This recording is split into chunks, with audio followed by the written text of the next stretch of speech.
So let's have a look. So we have the Page of Swords coming up as your underlying energy. What is the Page of Swords? The spy, right? The one who goes out there to get more information. And now I know the Page of Swords has been given this kind of reputation of being the stalker, being whatever. And we can all do that. Who hasn't kind of taken a look at their ex's social media or whatever? This is about getting more information. But the thing is, think about that. Think about that example that I just gave. If you're checking out someone's social media, is that really going to give you a true picture of what's going on with that person? Think about it. Most people, they post the highlights of their life on their social media. They're not going to show, although there are some people, I have seen some people that post everything, but most people don't. And that's the thing with the Page of Swords. He gets information, but it's about understanding what it truly means.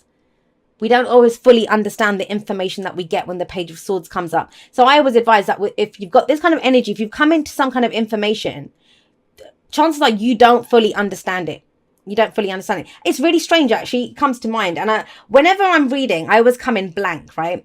Blank slate. I don't think of anything. And any kind of story, any kind of memory, a comment, whatever that comes up, it's part of the reading. And I actually had I think she's a Capricorn, actually, that sent me a message this morning about one of my podcast rambles. Now, first of all, this is a person who I kind of put this person in the category, and I don't usually categorize people, of they want to just speak their truth, but they don't really want a response. First of all, there's that. Secondly, that's what she actually said to me about the podcast ramble, was that she didn't understand it. Basically, her comment showed that she didn't understand what I meant for the whole manifestation thing. And it's understandable. There's a lot of people that don't understand manifestation. It's something that we talk about a lot. But she didn't ask me the question. She gave me a counter argument to what I was saying, which I found very interesting. And that's the kind of action that we can take from the Page of Swords, where we're acting off the information, but we've not understood what the information meant. Instead of asking for clarification, we react from what we think we understand. When the Page of Swords comes up, it says, no, more information is needed. Now, think about this. Think about this. For you, yes, more information is needed. What is it to do with? There's a lot of cups coming up here. There's a lot of cups coming up here.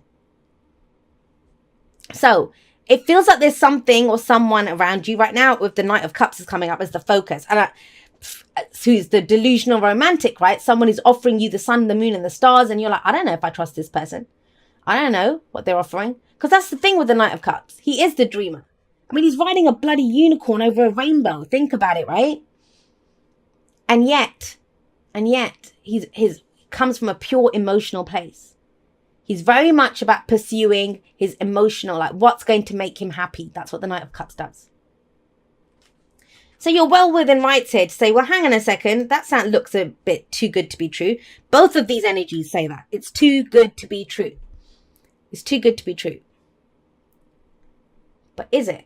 Because the Page of Swords would say, you don't have all the information here. More information is needed. Now, I kind of get the sense this is not something that someone else is offering you. It's not to do with that. This is looking at your own dreams, which is kind of strange, right? Because where do you get more information about your own dreams? Well, we'll see. The reason I'm going down that route is because we have the Hermit here. The Hermit is coming up as the past energy last week, last month, last year, whenever, right? And this talks about taking a step back.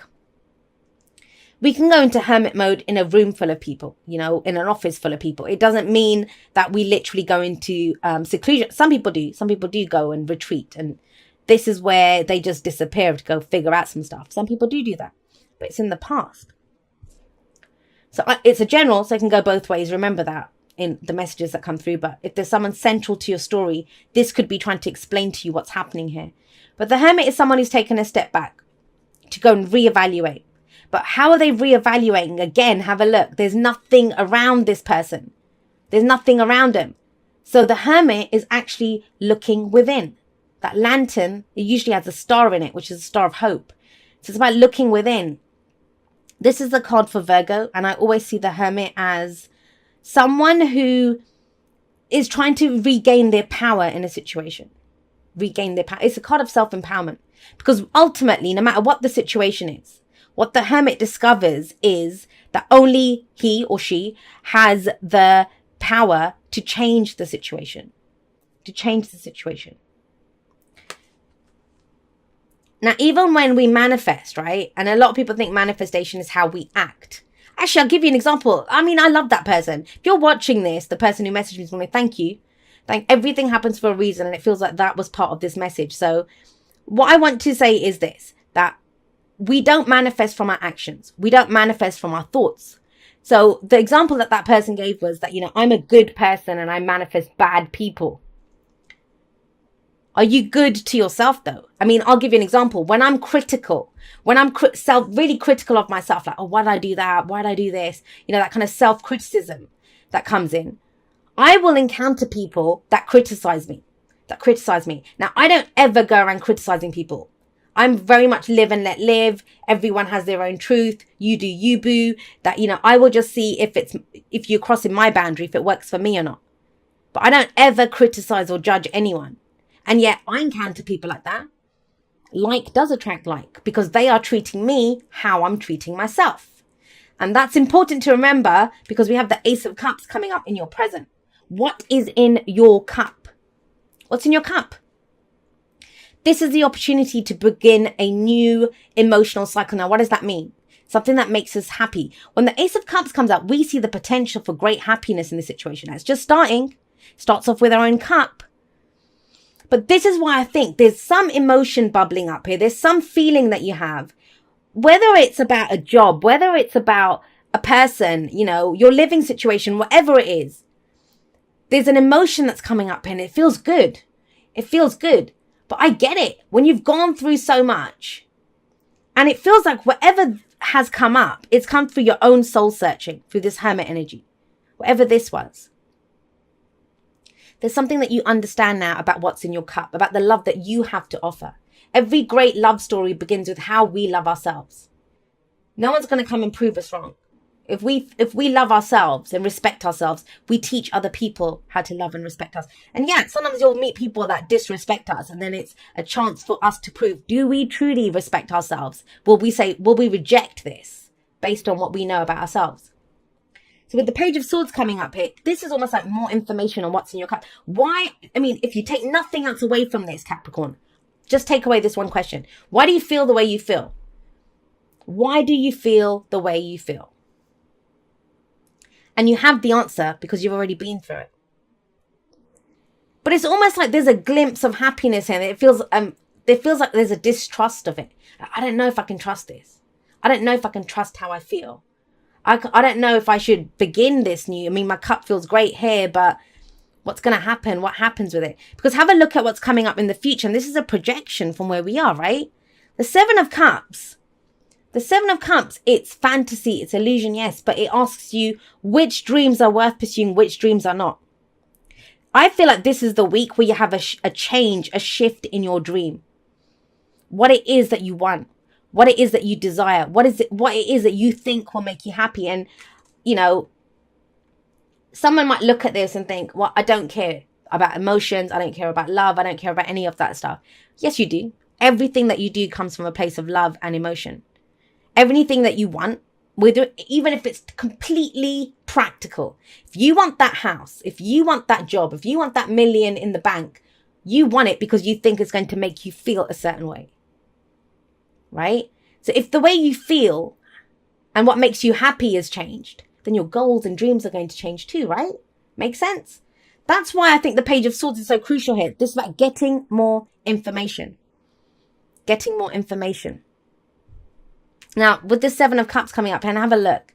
I mean, she's riding a bloody dragon over a rainbow that's coming out of a cup. I mean, this is a fantasy here. But it's asking you, which dreams are worth pursuing, which dreams are not? What is your dream? What is the wish? Because I feel like it's changed. It's changed. That can be very disconcerting. Yeah, it can be. Think about it. If all you've ever wanted is to get a great job with a pension, or you've been studying something, or, whatever, then if all of a sudden now you think, well, I might like to get married, that's going to throw you for a loop. It's going to be like, no, what am I doing?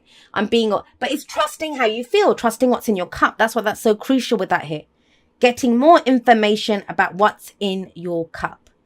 Pages are they're the least experienced of the court cards. I see them very similar to aces, actually. So the Page of Swords is going to be very similar to the Ace of Swords.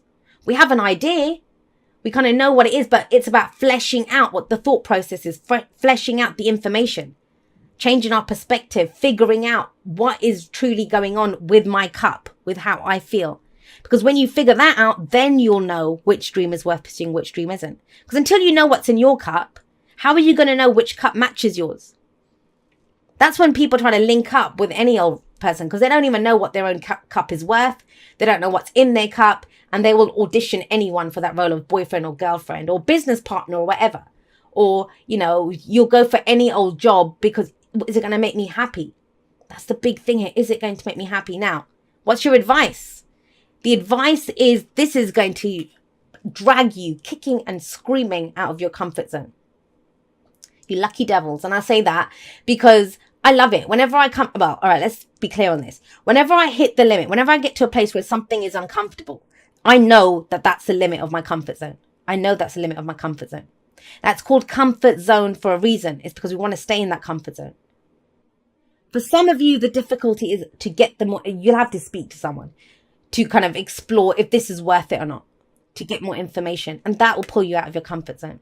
Why? Why am I saying that? Because you're coming out of this hermit energy, which is very self-sufficient, very much the answer lies within me. You know, everything that I know, I have the answer to it. Hermit, right? Like I said, you can be in a room full of people, but very kind of, I don't want to say standoffish, but you kind of retreat within yourself. And I feel like this is pulling you out to go explore if your dream is worth pursuing or not. That's the key to this week. But it's going to, look at the advice, it's let go of this. And this is the Miser card. Now, for some of you, yes, it could very literally be that to do all of this, you're thinking, I don't have the money. So that if you want to start a new business is going to make you happy. You're researching what it would take to get this business going. This might be, I don't have enough money to do this. But it's the only card that would be about that. Everything else is about you, how you feel, what you want to pursue, what you want to do. Now, that's just for a few of you. I think the main message of the Four of Pentacles is look at this person. They're holding on to these Four Pentacles for dear life.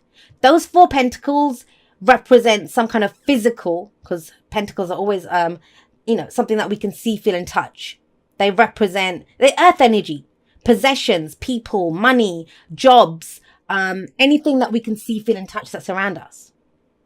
And it represents our security. We do not want to be vulnerable. So this person holds on to the Four Pentacles that they have now. That's great. It's very good to know what is of value to you. However, whenever fours come up, there is no change. There is no movement.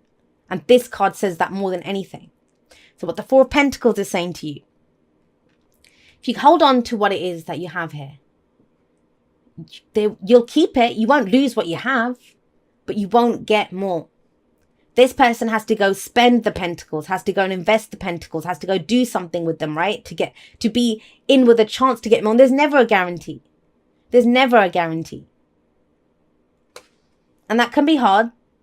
I said this to someone the other day.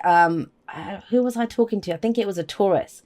And I said, look, what was coming up in the conversation was that, look, the kind of downfall is that unless you guys see it in front of you or you can hold on to it or grab it, it doesn't exist to you. It doesn't exist. Like you kind of can become, and obviously it depends. I'm talking about pure earth energy. No one is pure earth energy. Even I have a Virgo moon sign, so I can be like that. But unless we can see it, the practical results or see the plan or what's going to come out of this, sometimes we don't believe that it's real. And that's what's pulling you out of your comfort zone, because this is all heart energy, thoughts, information. What do I need to know? What do I need to communicate? What questions do I need to ask? And it's pulling you kicking and screaming out of this hermit energy. Sorry, Capricorn. Fun though. Figuring out what it is that you love and where you want to take it. And it's new. Now, of course, aces can be a new beginning within an existing situation. But even then, more information is needed with that Page of Swords coming out. And that Page of Swords may be overheard conversations, information that you come across, but it will give you that edge. I think you've done, and trust me, as a reader, I have to give the opposite advice to people usually, which is go within, look within, what do you want, what are the answers within you? You've come out of that. Everything that you could have done with yourself, it's there. It's done. You have that foundation now within yourself to go and express, to, have this cup, to hand it maybe to someone else, to make an offer to someone, or to accept an offer. Doesn't have to be romantic. Thank you so much to everyone that's been there with me. Whether this is the first video that you're ever watching of mine, or whether you've been there with me from before YouTube was even a thing in the Aquarian Insight world, because I've had my website for quite a few years now. Some of you followed me on there when that was all that I was doing.